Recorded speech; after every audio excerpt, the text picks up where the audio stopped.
In an old hospital on West Java, a young male nurse walks the halls, having just started his shift earlier that evening. He always works the night shift, where he prefers the peace and quiet it brings, allowing him to deliver food and medicine to the patients without having to be bothered by the senior staff.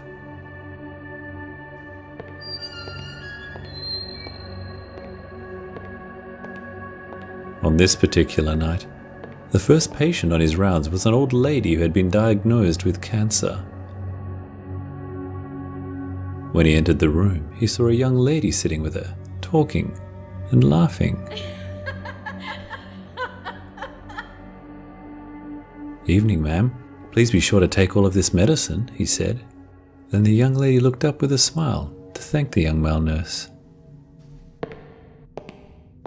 A few nights later, the male nurse delivered some food to the eastern wing of the hospital, where there was an old man who had been diagnosed with lung disease.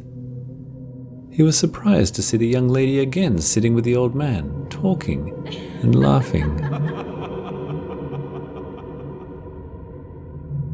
"Evening, sir," the nurse said. "Here's your food. Please do your best to try and finish it." The old man and lady looked up and gave their thanks to the male nurse. The nurse couldn't help but think that it was a sad coincidence that the young lady had two of her relatives being treated in the hospital.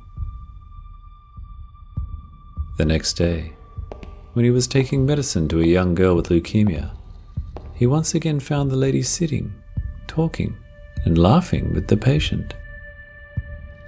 The nurse couldn't help but wonder how it was possible that this young lady could have so many relatives being treated in the same hospital at the same time.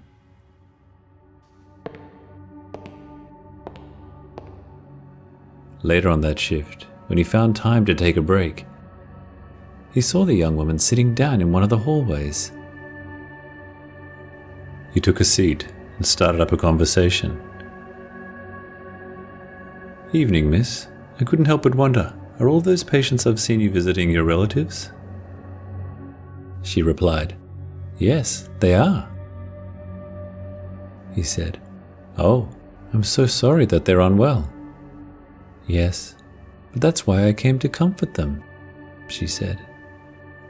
He thought that was really nice of her, and then they continued talking for several minutes, laughing and smiling the whole time, up until the point where he asked, "Miss, just what were you talking about with your relatives? They all seem so happy and relaxed with you. It seems like you're able to entertain anyone." She began, "Well, it's my duty to comfort them, to calm them, and let them know that their pain will soon be over, and we'll meet again, somewhere. I must pity them. Their time will soon be over." The nurse was shocked at what she had said. "What do you mean, soon be over?" he asked. "Oh, you'll see soon enough," she replied. He sat there, speechless. Then she gave him a wave and said, "I'm sorry, but I have to go. It's getting late, and I have other relatives to visit." Struggling to speak, the nurse croaked, "Of course. Have a nice evening." The young lady stood up, and as she turned, exposed a huge gaping hole in the back of her head. Then, looking back at the nurse, she pointed straight at him and said, "Your time will soon be over too."